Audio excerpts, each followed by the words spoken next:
Hey, I don't like this.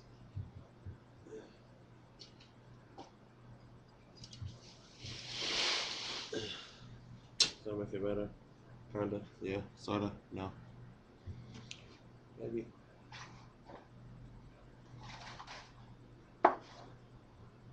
I've learned if I take the lampshade off, it helps. Hold on.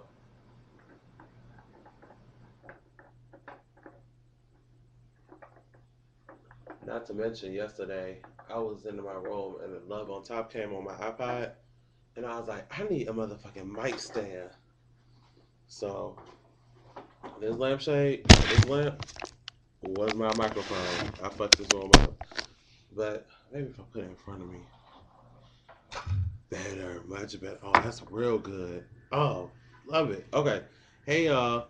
So, the Grammys came on last night, and I'm here for what is apparently the review. Um, I did the Twitter party last night. We had so much fun. I laughed all night, literally. So, here's where we're going to start. I'm going to give y'all a performance.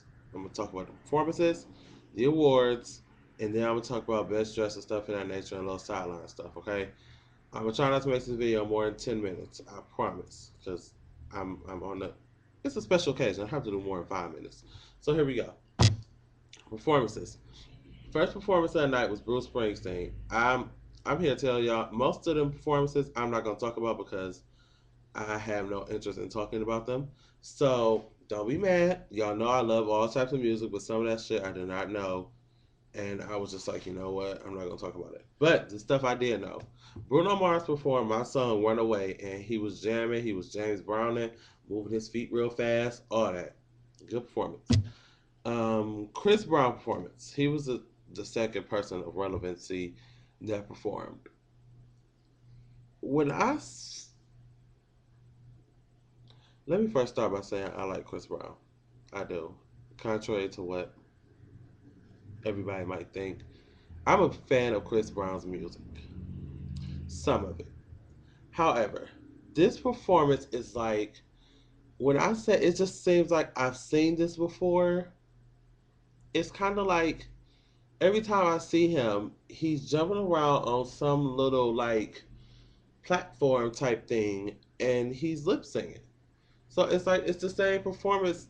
Like the last performance I say of Chris Brown that was original was the damn Michael Jackson performance, and that was when. And before that, it was the MTV Awards when he did when he came out with Rihanna and Umbrella. That's the last one. Other than that, I don't. Chris Brown has not given me a memorable performance since, and this was no this was no different. But he got a Grammy tonight, so congratulations, Rihanna.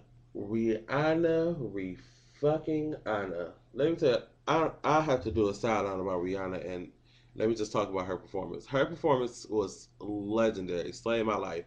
But not many people caught this, and I was trying to get Twitter to go crazy on it because not a lot of people caught it at the beginning of her performance, where she was like, the beat breakdown, the bum bum bum bum bum bum that part, and she had all those different little things flashing on the background of her screen.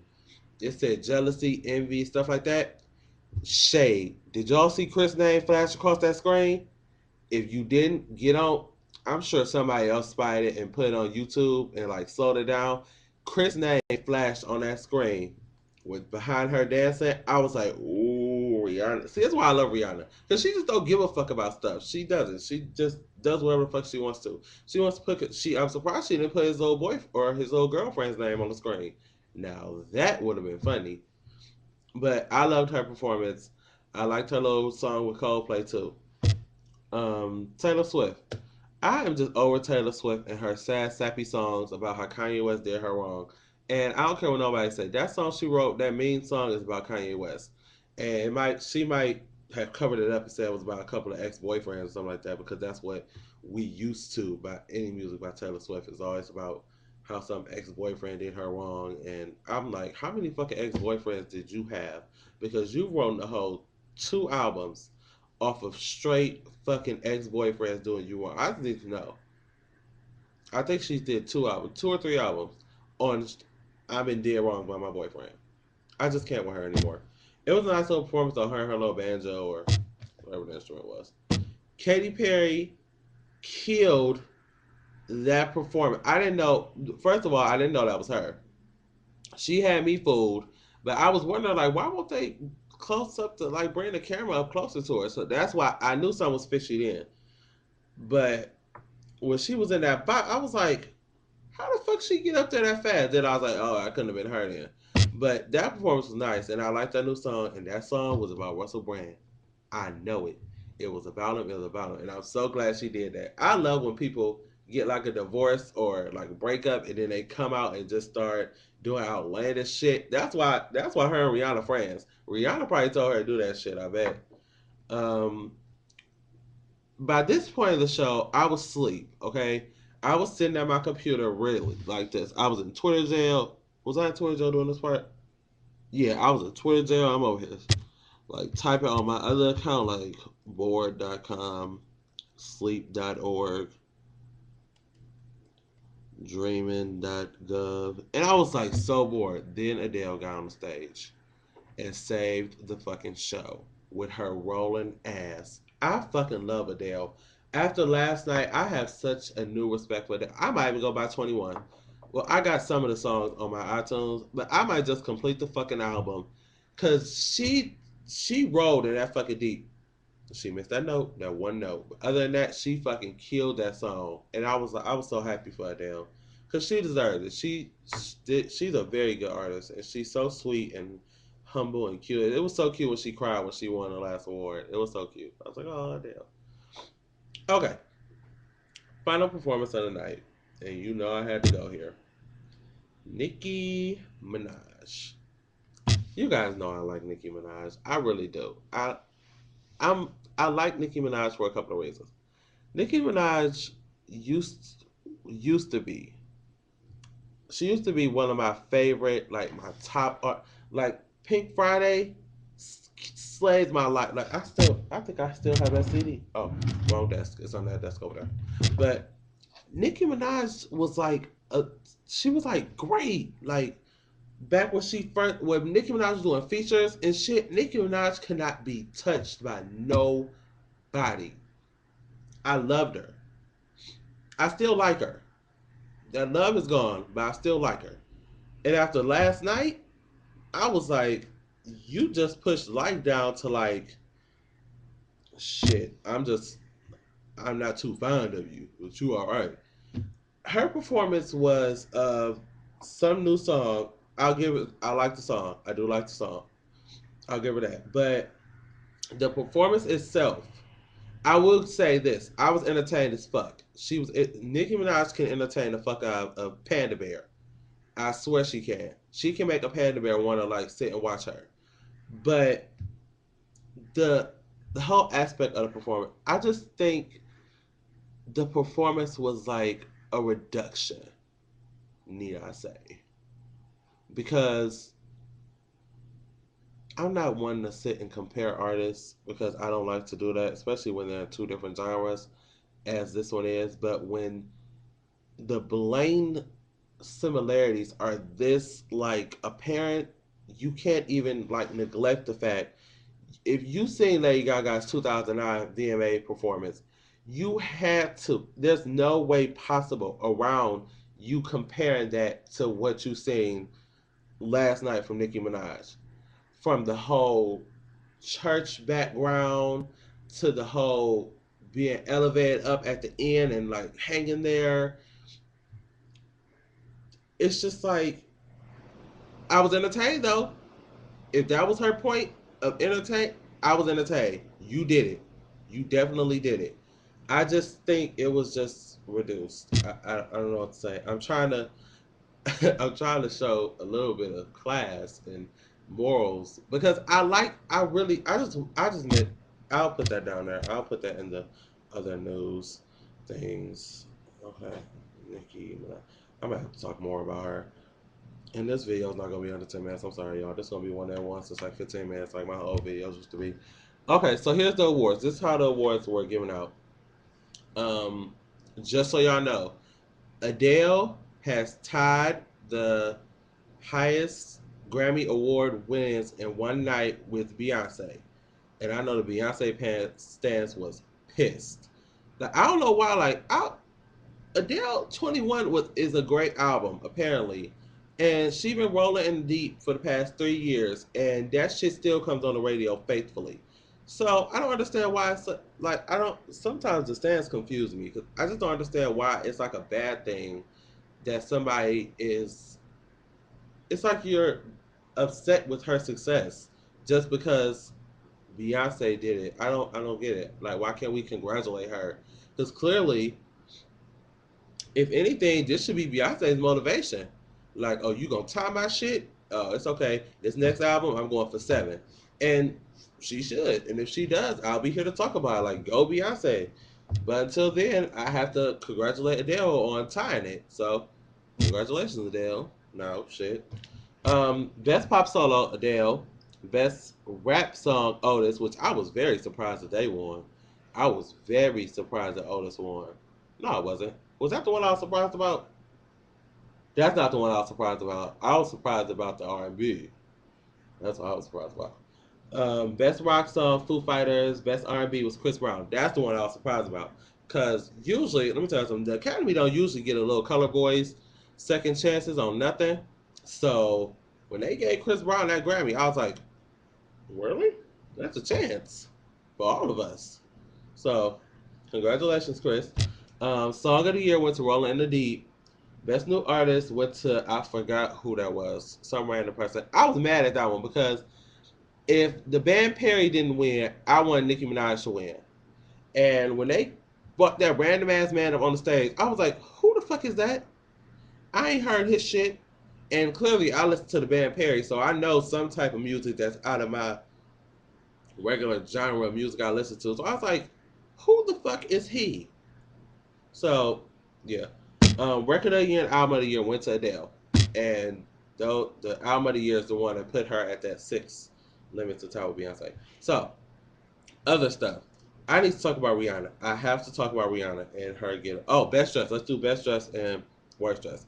Best dressed guy or girl goes to, of course, Rihanna. I can. It's a tie between. No, it's not a tie. Rihanna and Carrie Underwood. Carrie Underwood was beautiful. Rihanna was fucking sexy. See, there's a difference. There's a huge difference between beautiful and sexy. And Rihanna, when I tell y'all, my timeline was full of horny men and pissed off girlfriends. Like, it was just, I was like, this how I was staring at TV. Like, TV is right here in front of me. I was like, oh my God. And like, I usually don't tweet like raunchy stuff, but I was getting like, I was getting horny. Like sitting there looking at her, God damn, like what the fuck who did that to her? Like, where's her parents? I want to know what her parents look like because she is fucking, fucking, God, Lord Jesus. Please, I'm sorry. Okay, so best dressed Rihanna. Um, best dressed guy, J. Cole was very classy, and I really appreciate him coming and being, a class act and not being super ghetto like his good friends, fucking Tigger and Birdman and that other man with them fucking glittery shoes on and that fucking red hair. I was like, you know what? That's how you know the color people have arrived because they got on the brightest fucking colors and they always got on a whole bunch of extra super shiny shit. And them fucking shoes was no exception. He need his ass whooped. Whoever had him on. One of them young money bird camp people. Um, okay. Worst dress. Whoever that girl was with that fucking machine gun on her arm. No, no. Worst dress. No, I'm sorry. False alarm. I could deal with the machine gun. There was some lady, I don't know her name, I don't know her relevancy to society, but she had on a white t-shirt tucked into a white dress and some fucking Timberland platform boots. That bitch needs her ass stumped. Somebody needs to find her and stump her out. And I'm so serious. I was like, do she got on Timberlands at the Grammys in a white t-shirt tucked into a dress? So you think I know those white t-shirt? I know a white t-shirt when I had one. I was in the phase back in like 6th grade where white t-shirts was in, the big baggy ones. She had on a white t-shirt tucked in the dress. And I was ready to beat her ass. And yeah. So that was the worst dress of the ladies. And the guys' worst dress, I really didn't see anybody who was badly dressed besides that them young bird camp people. So that's that. Now back to the news because I'm at 15, so I'm not going over 18. The news. Um, was I? Did I say I was going to go back to Nicki Minaj? Did I say that? Yeah. Okay. So besides her performance, the entire night for Nicki Minaj just seemed like it was a big. She knew. I don't know if she knew that Gaga wasn't gonna be walking the red carpet because Gaga like really subtly showed up to the awards.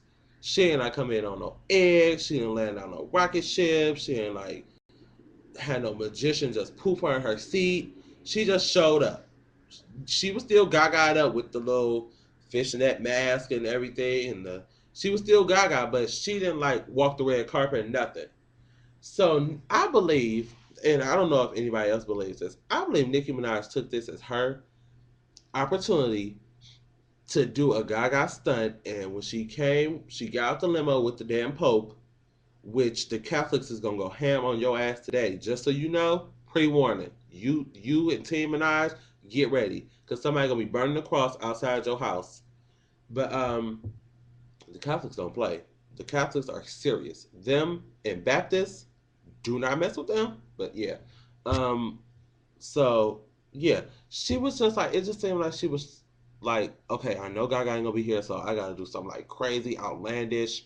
So she comes in with the Pope, which kind of tie. I kind of understand it ties it. It doesn't even tie in with the whole Roman thing because Roman isn't fucking possessed by a demon. Roman was in fucking boarding school in fucking England or something like that. So it was like it wasn't really like the possession thing. It just went along with the performance. So now all of a sudden Roman is possessed by a demon and you decide that you're gonna put him in this church setting. The beginning, I love the beginning though. The little I feel pretty little section where she was. I wish she would have just sung that regularly because Nicki Minaj has a nice voice. So if she would have probably sung that just like a regular human being, it probably would have been. It probably would have been good. But she was like a ninja dragon, and I was like, fuck. That's when I was like, fuck. This is gonna be good. Fuck. It's like a good bad fuck. So, but I just think her entire night was like a big homage to topping Gaga's egg last year. That's just what I think. Um, I don't think she did it. I think she got our attention, but I don't think she topped the whole. Nobody shows up in a fucking vessel, and I was told by the monsters that it's not an egg; it's a vessel. But I still think it's an egg because aren't babies like in the womb and aren't they like an egg or something like that? Isn't it like an egg? Like the semen goes into the egg and the baby grows inside the egg. So that's why I assumed it was an egg. Whatever. That's it. I'm done. Fuck. I told myself not 20 minutes and I'm at 18. All right, y'all. Hope y'all like it, love it, all that good stuff. I'm out. I should have did two parts. That's what I should have did. All right. Peace.